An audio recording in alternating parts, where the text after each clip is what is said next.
November 12th, 2024, regular meeting of the Burlington Board of Health to order. Please join me in pledge allegiance. I pledge allegiance to the flag of the United States of America and to the republic for which it stands, one nation, under God, indivisible, with liberty and justice for all. I'm Dr. Ed Weiner, Chairman, and with me this evening are board members, Vice Chair Gail Demore, Mary Beth Welch, Andrea Sheehan, and Mara El Sabahi. Also with us tonight are professionals, Susan Luminello, our Director of Public Health, Michael Green, our Associate Director of Public Health, Environmental Engineer, Christine Mathis, and Health Agent Marlene Johnson. First, I want to thank the Burlington Buzz, our Burlington daily newsletter, for covering our meetings. A number of people have commented on their updates, and we're very appreciative that you are doing that for the people of this community.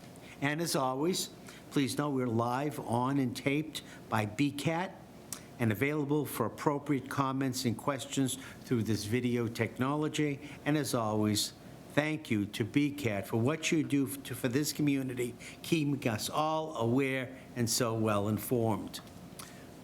We have no minutes to approve this evening. Citizens' time. Sir, you're here for an agenda item, correct? Do we have anybody online who? No. Okay. Which brings me to Chairman's report. It's November. Getting cold, soon snowy, and for most of us, we put on our heavy coats, our hats, and jump in the car and just keep on trucking. But for some of our senior friends and relatives, it's just too cold, too slippery, and too dangerous to venture out. Unfortunately, in this fast-paced world, some of these once very outgoing people have become seasonal shut-ins. And for many of us, it's out of sight, out of mind. We always worry about people's physical being, but I want to remind everybody about social being, especially this time of year, and especially around the upcoming holidays. So if you haven't seen a friend, neighbor, loved one for a few days, a while, whatever, pick up the phone and just check in. Send them an email, or just send them a text. That can make a huge difference in their lives, and I guarantee it'll affect you. The more mature we get, and I'm not saying getting old, but the more mature we get, the more we need to take a deep breath and consciously make a difference. And I usually add smell the roses. Tonight, we know subcommittee reports, but we have a variance.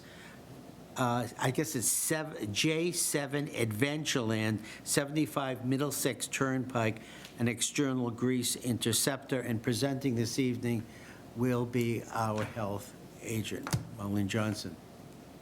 Sir, would you come up? Sure. And please sign in, print your name. Is there a pen there?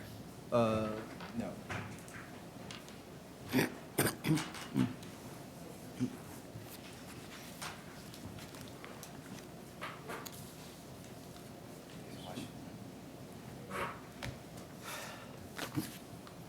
So while Mr. Liu is signing in, just to let you know, J7 Adventureland will be located at the Burlington Mall. It'll be on the second floor right by Macy's.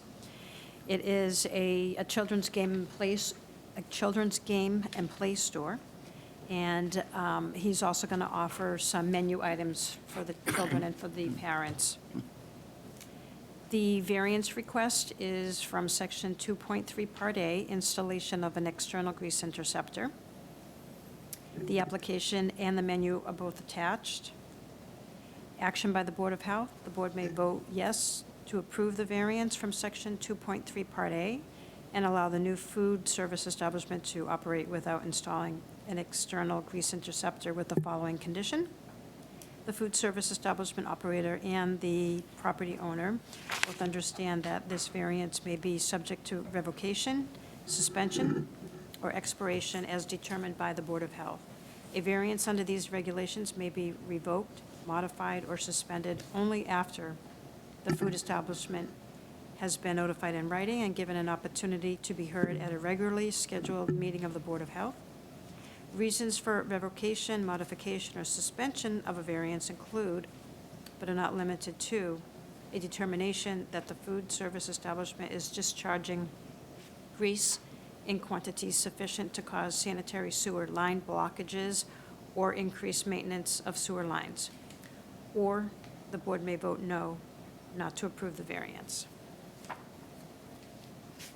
So, Mr. Liu, tell us about your business. Yes, so I'm trying to open an indoor playground for little kids, I say younger than 10 years old.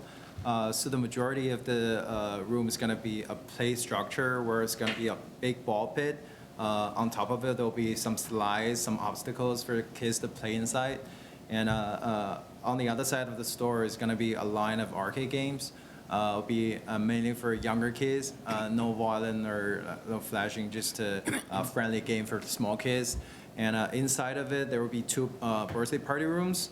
In between the two birthday party rooms, there will be a wall that can be collapsed to make it like a bigger birthday party room if we need it. And on the other hand side, we're gonna have a consignment area where we can sell some finger foods for children, and also some coffee for parents, some soft serve ice cream, and that's pretty much. Is this a franchise, or is this something that you have others, or? No, this is the first business in this field for me, yeah. And are the parents there? Yeah, they're required to be there. They're required to be there, so, okay, so no, you don't need queries because they will be there. Yeah. Okay. And then I'll just ask, do you see anything with the menu that would be problematic? I have not. It produces very little fats, oils, and grease. Okay, thank you. Please. Any questions? No, straightforward. Straightforward? And when are you going to open? I'm planning to open in March, this coming March. Where in the mall is it? This is your chance for commercial. Where in the mall is it going to be? Oh, okay. So it's gonna be on the second floor, right between Macy's and Build-A-Bear. Okay. Any other questions? Staff, any? Then we'll put it to a vote. Do I first have a motion to approve the external grease trap variance, external grease trap interceptor variance for J7 Adventureland, 75 Middlesex Turnpike. Do I have a motion to approve? So moved. Exactly in unison. Motion by Mary Beth Welch, second by Ms. Demore. Any other discussion? If not, all in favor? Aye. 500. Welcome to Burlington. Thank you so much. You're welcome. Enjoy. Enjoy. Well, next is something we've all been waiting for. This is a review of Board of Health regulations for stormwater and runoff management presented by our environmental engineer, Christine Mathis. This is in the view of changes that are soon going to be proposed by the Conservation Commission, and we'll be able to ask her what impact it will have on us. So please. Sure. So, Could I just back ask in, a question, Christine, for the discussion before you start? I did review the documentation, and I know you postponed it to a full Yes, board. yes. Is there a separate that states what the changes are, what the addendum for what the upcoming? we're not making any changes Okay, to our that's what I thought. regulations, yeah. Okay, so this is No. what we're. Just a this is Just a review Yeah. from last year, so no changes. Okay. It is, we believe, and I called. I thought that. I Larry- just had to ask because I couldn't Yeah. see any changes, so I, No, from what you saw in the last board yes. book, yeah. Oh, It's the okay. same. So just And our, reviewing the and our first meeting in December, Larry Cohen from the Conservation Commission will be here, along with Eileen Coleman. Coleman, and they're going to present it to us because they're going to go to town meeting, I think, in January. So they want to explain it to us to see if we had any comments prior to. And right now, I would like a review of what our regulations are all about. Sure. So, please. Mr. Chairman, and just to add to that too, they wanted to make sure that there's nothing conflicting. Because we both have what their changes is not going to conflict at all with our stormwater regulations. That's why we kind of wanted to have this review of our stormwater regulations right before they come as well. Let me know when you want me to. Sure. You can, well, my cover slide is just a cover page showing poor stormwater management resulting in some icy situation on Cambridge Street.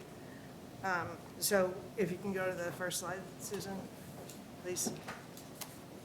In 2015, the Board of Health promulgated and voted on stormwater regulations in part to do away with, replace a drainage policy that we had for a long-standing time, but it wasn't formal, it wasn't a regulation. And it was to augment what were the current regulations in place by conservation. Conservation has regulations that cover certain size projects. And ours was to look at sort of maybe some of those that fell through the cracks, smaller projects, homeowner does this, it impacts the neighbor, that type of thing. So, as I said, we drafted in, the board voted on and enacted regulations in 2015. The purpose of which is to prevent pollutants, flooding, icing, siltation, and other drainage problems off-site from redevelopment projects or development projects. The couple of key definitions in our regulations, the term alter means any change in the ability of the ground to absorb water, basically. So maybe it's a increase in, the amount of fill on a site, or a decrease in the amount of fill, or is a change in a slope, or something like that. Removal of trees, adding a lot of impervious surface, large house where there used to be a small house, that type of thing. Alteration of drainage characteristics is a little more specific, and it speaks to a change in the water quality, force, direction, timing, or location of runoff. So whereas maybe before you had a small house with a couple of downspouts that were directing the roof runoff, one to the front yard, one to the backyard, now a bigger house gets built, and all of a sudden those, maybe those downspouts are going to the driveway and it's all going out into the street. Or there's no more large backyard to absorb all the stuff coming off the large roof. So where's that stormwater going? It's going to the neighbor.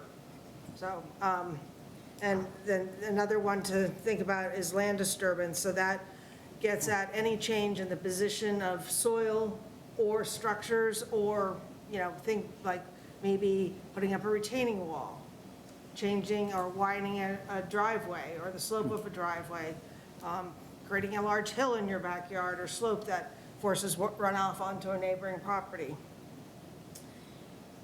So we also have to pay attention to where groundwater is designed to go. In some cases, it's designed to go to what's called the MS4, or the Municipal Separate Storm Sewer System, which is literally a designed system of catch basins and pipes and curbing and whatnot that directs stormwater to certain locations. It's to prevent flooding in certain areas and just control and contain flow from, parking lots and roadways and stuff like that. So it can also include things like detention basins, where water is being held on purpose for a little while. But it's a system, it's an engineered system, it's a designed underground plumbing system to direct stormwater. When we talk about runoff, we're talking about any water accumulated due to storms that flows over land, literally over the land instead of into the ground. So maybe it's overland because it's hitting a street or a driveway, or it's overland even, over a field or a yard but it's just the amount of water or the rate of the water is too fast or too much, and it's not allowing for absorption into the soil, the underlying soil. So stormwater management is both the structural and non-structural practice for reducing the runoff peaks, the pollutant loads, discharge volumes, or flow rates. So when I talk about non-structural practices, those would be things like regulations or public awareness, public education. Structural stormwater management would be putting in basins or putting in underground infiltration systems, rain gardens, any number of things. So just focus on what a detention basin is, just to give you an idea. So detention basins are, like I said, an engineered, designed structure that is put in a low-lying area, and it's literally designed to hold a certain volume of water, allowing it to collect and then slowly drain to another area. Sometimes it'll just slowly release to the MS4. Other times it'll slowly release from this detention basin area into a larger field, adjacent field or something like that. But it's a design structure typically used for flood control.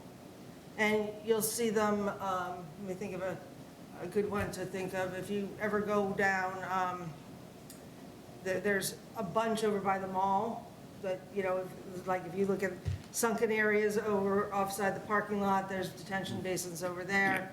There's a large detention basin in front of, 25? what? You thinking of the Mall Road, that big one? Yeah, what's it, I think it's 20, building 25, I don't know. I Eddie can't V's speak. restaurant. Eddie, Yeah, I just couldn't think of the name of the restaurant, but there's a large one right there across the street from the mall. That's a good example of a detention basin. And so it's specifically designed to hold water for a period of time. It has an outflow, but the outflow regulates how fast that outflows. In that case, that one does feed the MS4 system. But if you just let all that water go at once, you'd be flooding Mall Road, because it'd be bubbling up out of the catch basins, so. So then rain gardens are also specifically designed. They are not just a simple garden. They have to be designed with a certain type of soils. They have to have gradations of soils with certain permeabilities of soils. And they're also designed by what type of plants you put in there. They are not designed, they're typically not designed to be mowed. They're just designed to, allow the growth of the plants for the uptake of the water. And it should be quite selective about what types of plants go in there, because the plants are picked to be appropriate for the type of nutrients that particular area is going to receive. So if that area is a high phosphorus area, you want plants that can do a good uptake of phosphorus or nitrogen or any other number of types of nutrients. So the applicability of the Board of Health stormwater regulations apply to any new development and any redevelopment project that alters land, basically. So it's a lot of things.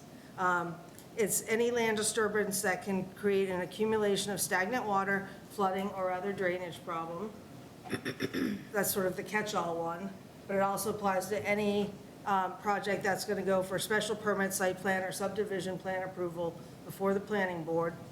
And it also applies to anybody that is required to do stormwater management or drainage mitigation under the conservation bylaw. There's another section of our regulations that address sump pumps.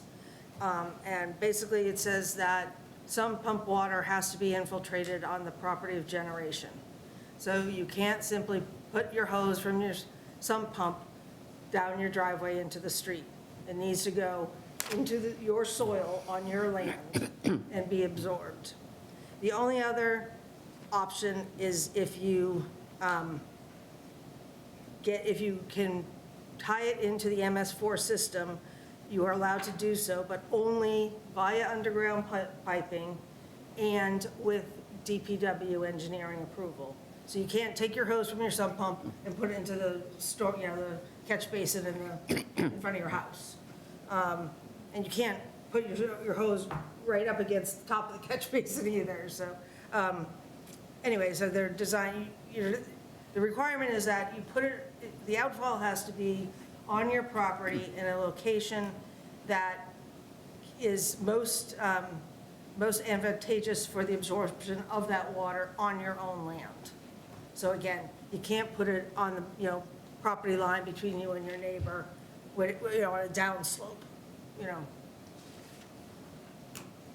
So what we require for people to submit to us when they file a stormwater management plan, they have to show that they're mitigating the effects of the groundwater runoff onto streets or adjacent properties. They have to show that their plan is an attempt to reproduce the hydrogeological conditions when it comes to surface water and groundwater prior to construction. So again, if you had a little house and you tore it down and you're putting up a big house, well, you got to do something because you've created a lot more potential runoff. You've got a lot more impervious area. So what a lot of plans do is they'll put an underground infiltration system in the backyard. And that's basically like a large underground bathtub that holds water. It acts like an underground detention basin. It holds a certain amount of water and it slowly lets it trickle into the ground instead of like, a wet sponge trying to absorb more water. It's a holding tank that allows it to slowly absorb into the ground. They have to give us a site plan that shows, if they put it in a berm or if they put in a driveway swale or a driveway trench or an underground infiltration system, they have to give us a site plan that shows that. And the regulations do not allow for the use of detention or retention basins in residential applications, only commercial or non-residential applications. And that was a safety concern of the boards when the regulations were enacted. I already touched on the first point, was that the rain gardens are only, rain gardens are allowed in the residential application, but the key is proper design, as I mentioned earlier. And they need to be shallow, have the native plants, and they need to be designed to prevent standing water. A rain garden should not function like a detention or retention basin. When I say detention or retention basin, those terms are synonymous. So, and as the chair alluded to earlier, conservation currently has a stormwater erosion and sedimentation control bylaw. It's a lengthy bylaw, and what they're looking to do is streamline that bylaw and augment it with a set of regulations. So they're coming to present to this board on December 10th the proposed streamlined bylaw and the proposed complementary new regulations. And they will be going over those, everything that their regulations and bylaw encompass at that time. Any questions on our regulation? But as to your point, no, there's no proposed changes. What we did in 2015 still stands. There's no changes there. It's just a summary, so when they come in next month, this will be fresh in your mind, and you'll say, oh, okay, that makes sense, and this is what we do versus what they do. If a resident, I'm sorry, can I? No, go, please. If a resident wanted to do a rain garden, do they have to get a permit or run the plans by you, or? So technically, if they are doing if they are doing something that meets the definition of alteration of their Okay. property, Then so yes. Well, it depends. Yeah, if they were putting the rain garden in just to have a rain garden, but they weren't really impacting any, it wasn't gonna have any further impact, I'm not sure. But if they were if they were doing something like, widening their driveway, and they decided they're putting the rain garden in to handle that extra, the flow from that extra impervious area, they should file a stormwater management plan with us. Okay. And that's a good example, because in that case, like, let's say you're doubling the width of your driveway, that probably wouldn't trigger a Concom review. But it would trigger a review under, or a plan to be submitted under our stormwater regs. Right, okay, thank you. 2 questions. First, have you seen the new Concom? I've seen draft from, the last draft I saw was about a week and a half ago. And do you see any in the draft, were there any issues that we would have with it? No, I actually, the Concom stormwater bylaw and complementary regulations, the proposed bylaw and regulations, I think are a lot clearer for people who are subject to those, to the bylaw and the regulations, and well-defined in terms of what projects need Concom review. And I think it'll have, you know, they're well-defined. So people say, oh, I'm disturbing more than 10,000 or more than 5,000 square feet, I have to go to Concom. Or I'm, you know, filling more than 6 inches, I have to go to Concom. So And they're pretty well-defined. My second question is, are there any residential rain gardens in Burlington? Yeah, there's a couple that I am aware of. I know there's a few over by you. I can't remember. That we approve? We've never approved a rain garden. We have as part of, you know, a larger project. Oh, okay, all right. Thank you. I'm all set then. Thank you very much. Sure. Can I ask it? Please, Yeah. oh, please. So just 2 quick questions. So why can a rain garden not function as why can there be no standing water in a rain garden? Because it's like overwatering your plants. So these plants are not meant to withstand, they're not necessarily plants that are withstand to be an extra. They're not wetlands plants. They're not, Got it. they're Okay, not that's what I designed was to wondering function about. as a Okay. wetland type plant. I see, It's designed to have plants that do a quick, I mean, you may have standing water in a rain garden for 18, 24 hours, you know, a Okay. few inches or something in a heavy downpour. Yeah. But they're really designed with, that's why you have very specific soil compositions and I see, stratifications okay. underneath, so that you have good drainage. And the plants you choose are designed to have high uptake rates of water, I see. if it's Okay. properly designed. Got it. And then does this all take into account, it must, like our winters with how much, excess moisture we get and how much, ice we have on the ground that is then melting? Like in terms of the basins, like the size of their basin, Yeah, so when they're designing, let's say, a detention basin. Yeah. I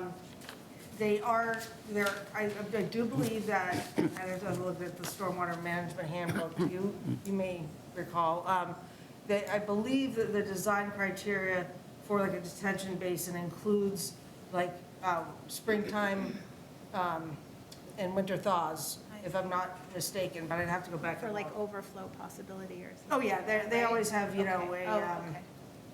free, a certain level of, extra capacity before. I mean, they have overflow mechanisms on them, in which, they will dump if they have to. I see, okay. But they're usually designed, so if you have a detention basin that is this deep, you usually put the outlet to it up the side of it, so it can hold this much. Got But if it gets to this much, it flows into the start outlet. flowing, okay. Or it'll have a riser that comes up, and once the water level goes above the riser, the water starts going down Okay. and overflows to the MS4 Got it. or other area. But it's designed to, it's designed to hold enough water so you hardly ever get to that overflow. Okay, thank you very much. Sure. Well, thank you. No other questions? We can move on. Thank you very much. So we have staff reports.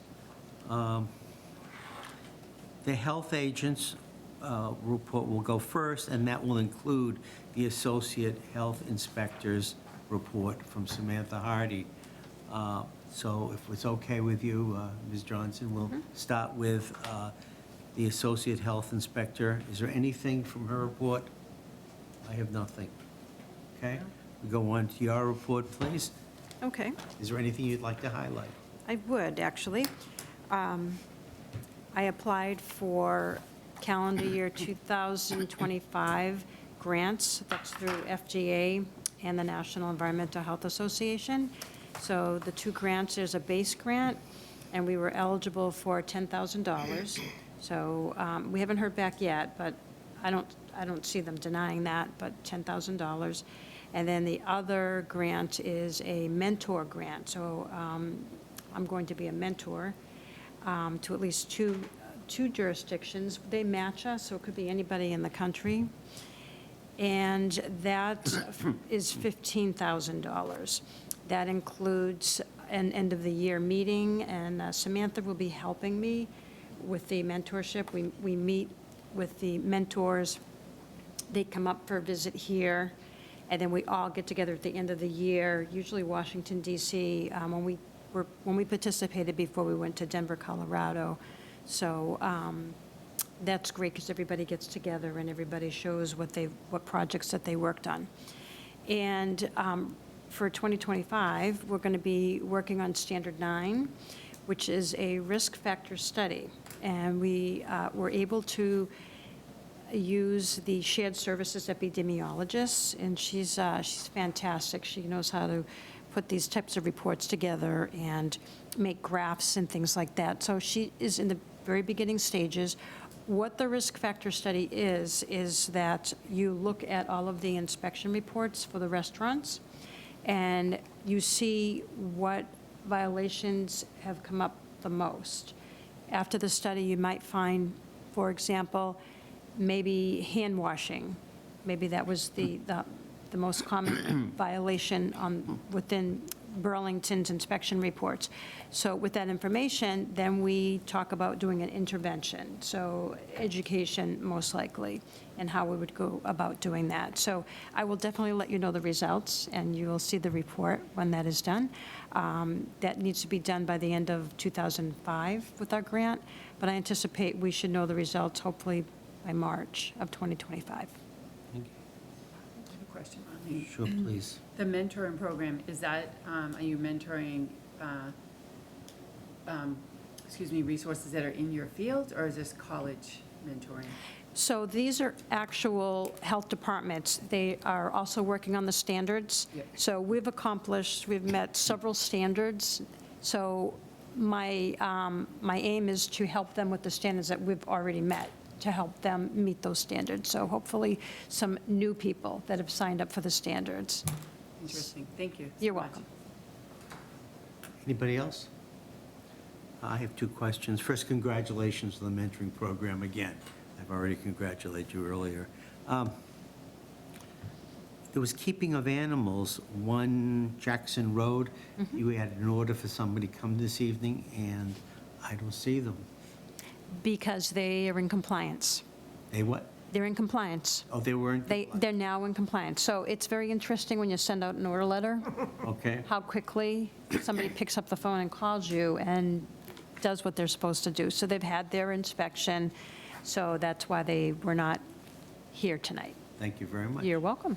Could I have a motion to approve the health agents report, which include the associate health inspectors, also the health inspectors report? Motion. Andrea, second by, who was Marwa? Motion to approve. Marwa, all in favor? Aye. 5-0. Okay. Environmental engineer, Christine Mathis, again, thank you very much for this evening. Hello. Couple of highlights. Chairman, you had asked me before about continued use of Fox Hill School for household hazardous waste events. And I did confirm with Bob Kuna, Operations Director for the schools, that we are good to use it through 2025. Oh, good. Possibly, he mentioned maybe even into 2026. We'll see what happens then. The other highlight I wanted to point out was that there's a MCP site in town that has, after 37 years, reached closure and has reached a designation of a permanent solution with no conditions, meaning that it is closed under the MCP. The original contamination was found back in 1987. It was petroleum contamination from gasoline station operations dating back to the 1960s. And after lots of soil removal, lots of water treatment, lots of monitoring natural attenuation, they had 8 quarters of no detections above the groundwater standards since 2020. Therefore, they are allowed to close the site. Okay, and that is, so everybody can, Oh, sorry, that, it is the 50 Middlesex Turnpike site, 15 meals, 50. 50. It's located at the mobile station over by Burger King. It's been a long time. 37 years. 37 years. 37 years. We've been working on this. When I got onto the board 36 years ago, this was a big issue. And the question is, would we ever be able to clean up this town? And I said we would.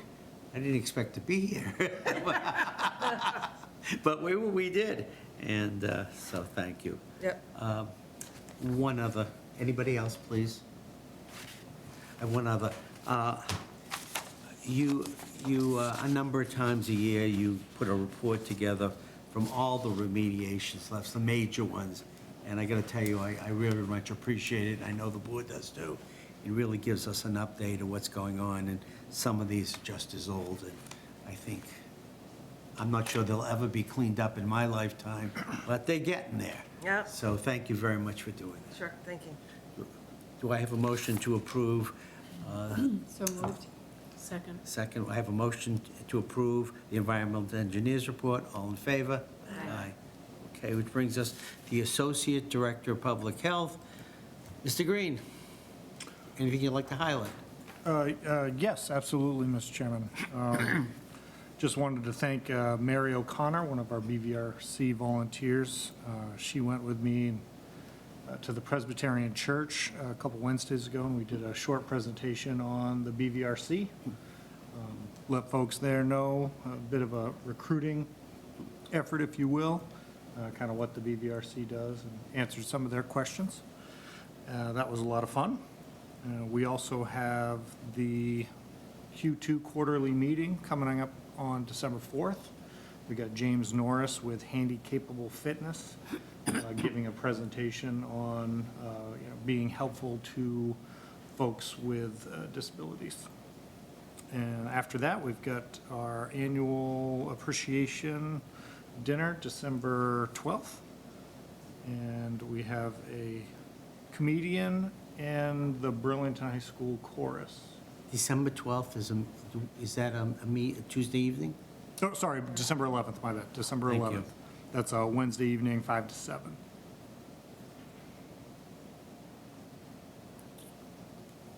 So you're going to be a comedian? Is that what you said? No. We've got a professional showing up. Susan, you're going You to can always fill in, right? In case you didn't- Rough stand-up, yeah. Open mic night. It'll fit right in. I have no questions for Mr. Green. Does anyone have any? And can I please have a motion to approve the Associate Director of Public Health? Motion, Ms. Demore, second by Marwa. All in favor? Aye. Okay, which brings us to the Director of Public Health, which will include the the supervisory nurses report. Does anybody have any questions on the supervisory nurses report? I have one on the state vaccine program. What do we do with non-compliant kids? What do we do with non-compliant? Yeah. Well, Sandy's been doing a really good job of getting them in and getting them vaccinated. It's really up to the school nurses to deal with the non-compliant in the schools, to decide what to do regarding the non-compliance issues. So we get the information from the schools regarding who needs to be vaccinated, and Sandy will try calling them several times. And sometimes there are families that don't respond or don't come in or never come in. Then we give that information back to the school nurses and just tell them we tried to contact them several times, they didn't come in, and then it's really up to the schools to decide, how they want to deal with it. So we really don't deal with like the non-compliance issue, it's really on the schools. Okay. Any other questions for the supervisory nurse? Then the Director of Public Health. Yeah. Do you have anything to highlight? Yeah, so I just wanted to let the public know that we're having another flu clinic next Wednesday, November 20th, at the Board of Health office, 61 Center Street on the second floor. We have about 150 regular dose vaccines left, so we're trying to give those out. This will likely be the last opportunity. It's free, it's free whether you have insurance, you don't have insurance. I know sometimes, CVS or other pharmacies will say it's free, but they want your insurance. If you don't have insurance card, we'll still take you in and get you vaccinated. So people can go onto the Board of Health website to sign up for that clinic. Is it flu or for COVID? Because you did say flu, Did I okay. say No, you didn't say COVID, but then you said we have 115, and I was thinking. 150, yeah. Yeah, okay. Yeah. Yeah, just flu. Yep, But for under 65, we don't have any of the high dose left. We gave that got it. all. At the last meeting, I talked about getting the flu vaccine. As you remember, I was quoted by I was a pretty bad gambler. So please get your flu vaccine. Anything else we'd like to add, the director? Do we have a date for the health fair yet? We don't have a date yet, but we're probably going to look at May, around April, May timeframe. We don't have a date set yet. Okay. And there was some mention of the community needs assessment with Leahy Clinic? Yeah, so they're doing another one. Another one. They had a survey going out. They reached out to us and asked us if we can help, disseminate the survey. So I did send it out Mike sent it out to the BBRC volunteers, just so they knew it was out there. Okay, So, yeah, they're collecting information now. very good. Any other questions? If not, do I have a motion to approve the Director of Public Health report? So moved. So moved by Mary Beth, second by Andrea. All in favor? Aye. Well, that's the end. Thank you. Be well. Stay warm, although it's been kind of warm, but please starting to get cold. And we'll see you at the next meeting. We're not sure if we will have anything for the meeting prior to Thanksgiving. If we do, we'll be here. If not, then we'll see you at the first meeting in December. Good night, everybody. Good night. Right. Thank you, BCAT.